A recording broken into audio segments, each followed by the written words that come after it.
नमस्कार मित्रों, आज हम फिर से बीएससी फाइनल मैथ्स रेखिक बीजावली हमारी बुक चल रही है और इसका चैप्टर नंबर फर्स्ट सदिश समष्टियाँ। तो पिछले वीडियोज़ के अंदर हमने सदिश समष्टि पे कुछ एग्जाम्पल हल किए थे।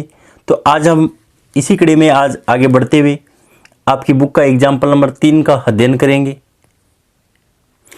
एग्जाम्पल नंबर 3 जो कि बीकानेर यूनिवर्सिटी के अंदर 2010 के अंदर 6 नंबर का क्वेश्चन पूछा गया है।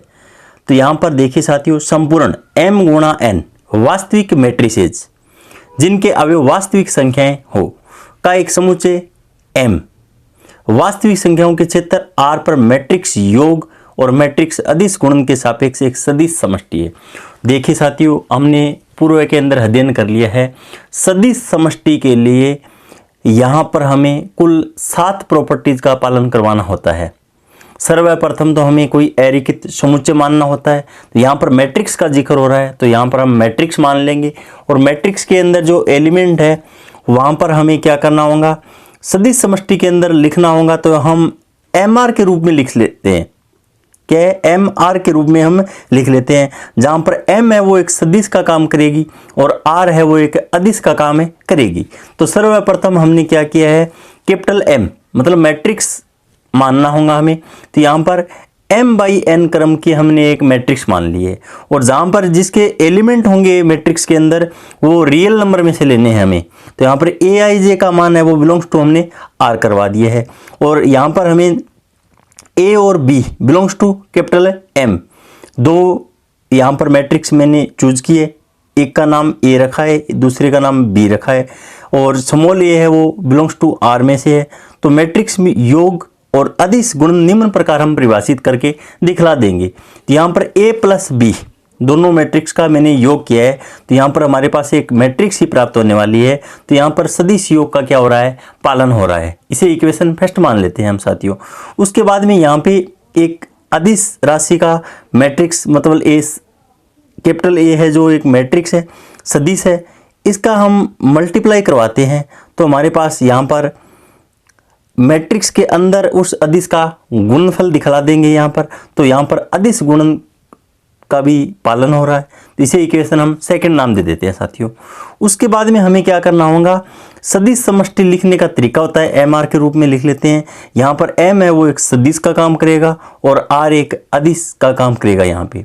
तो हमें यहाँ पर सर्वप्रथम क्रम विनिमय समूह दिखलाने के लिए यहाँ पर सर्वप्रथम क्या करना होगा, अमूर्त बीजगणित के अंदर हम ये सिद्ध कर चुके हैं कि m प्लस एक क्रम विनिमय समूह या आबेली समूह होता है साथियों, और जिसमें शून्य अवयव शून्य मैट्रिक्स और शून्य मैट्रिक्स को यहाँ पर मैंने गहरे O से क्या प्रेजेंट किया है, m/n क्रम की मैट्रिक्स है।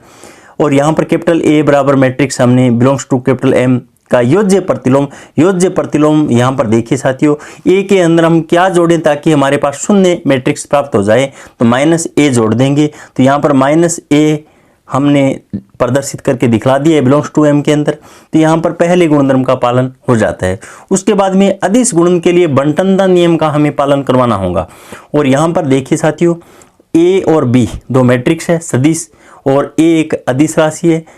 अदिश का सदिश पे बंटनता गुणधर्म हम दिखला देंगे यहाँ पे। तो यहाँ पर देखिए साथियों, समीकरण फर्स्ट से उसके बाद में यहाँ पर इसको सरलीकरण करने के बाद में जो कांस्टेंट राशि अदिश है वो बाहर आ जाएगी और यहाँ पर a का इससे मल्टीप्लाई हो जाएगा और प्लस का चिन्ह a का फिर b के साथ मल्टीप्लाई हो जाएगा। यहाँ पे अदिश गुणन सदिश योग का क्या करता है, बंटन करता है।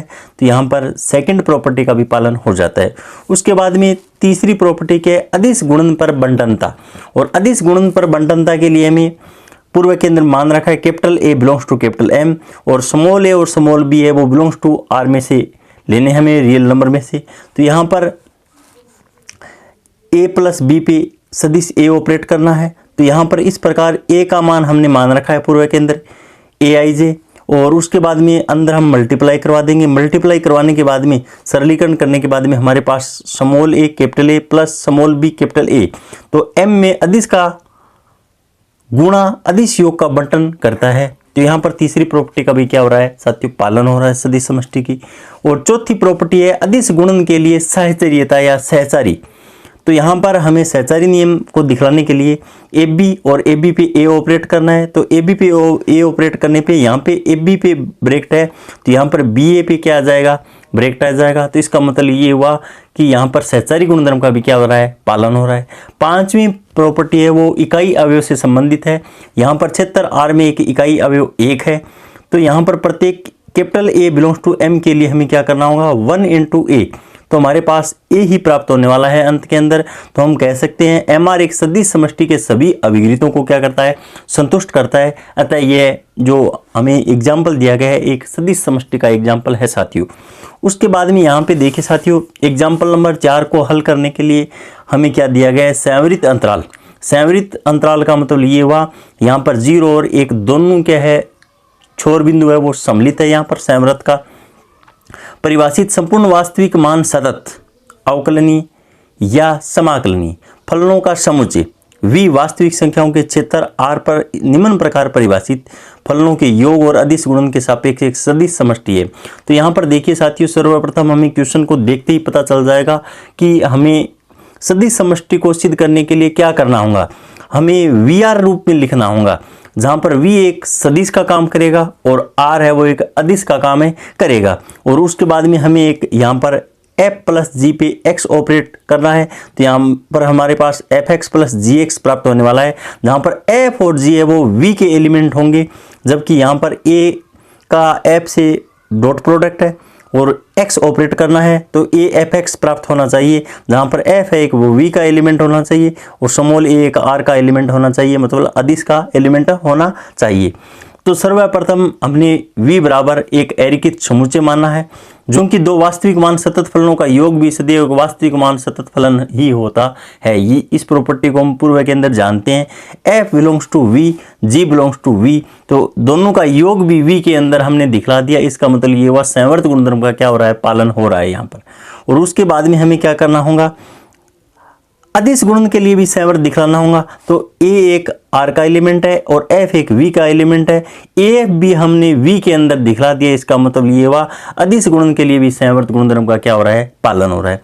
उसके बाद में हमें यहाँ पर सदिश समष्टि के अंदर VR इस रूप में हम प्रदर्शित करते हैं, क्योंकि हमने सदिश समष्टि की डेफिनेशन देखी है।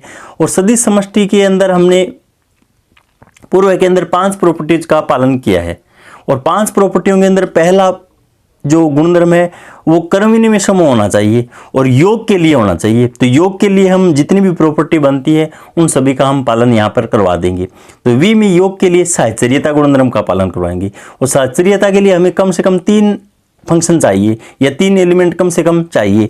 तो हमने f, g और h बिलोंग्स टू v, तो हमें क्या करना होगा, f प्लस जी और प्लस h पे x ऑपरेट कर दिया। और ऑपरेट करने के बाद में सरलीकरण आप कर लेना साथियों, क्योंकि हमें क्या करना है, एक बार तो f प्लस जी पे x ऑपरेट करना होगा और एक बार h पे x ऑपरेट करना होगा।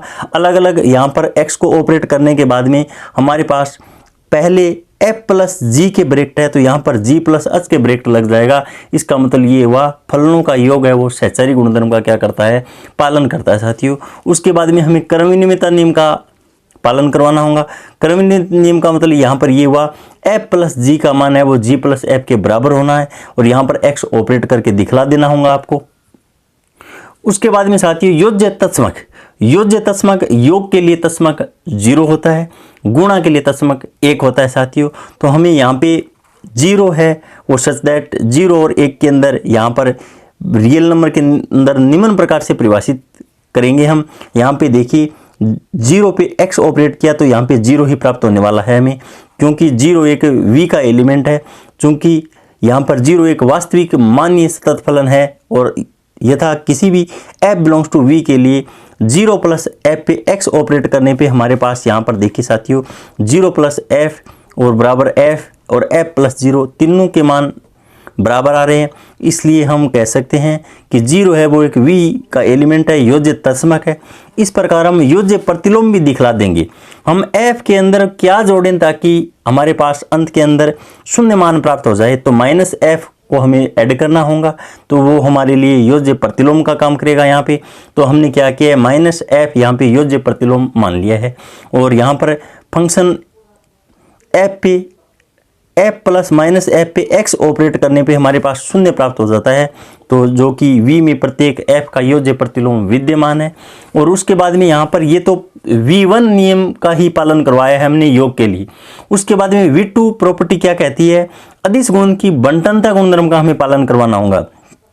तो यहाँ पर देखिए साथियों, हमें क्या करना होगा, एफ और जी दो V के एलिमेंट है और ए एक R का एलिमेंट है, तो यहाँ पर एफ प्लस जी और यहाँ पे ए और इस पे एक्स ऑपरेट करा देंगे और इसको सरलीकरण करने के बाद में हमारे पास ए प्लस ए जी प्राप्त होने वाला है, जो कि V में अदिश गुणन सदिश योग पर क्या करता है, बंटनता करता है। इस प्रकार हम कह सकते हैं कि सेकंड प्रॉपर्टी का भी यहाँ पर क्या हो रहा है, पालन हो रहा है साथियों। उसके बाद में अदिश योग पर बंटनता, ठीक इसी प्रकार ए प्लस बी पे एफ ऑपरेट कर देंगे और यहाँ पर क्या है, ये हमें क्वेश्चन के अंदर दिया गया है, एक्स हमें इसके अंदर अप्लाइड करना है।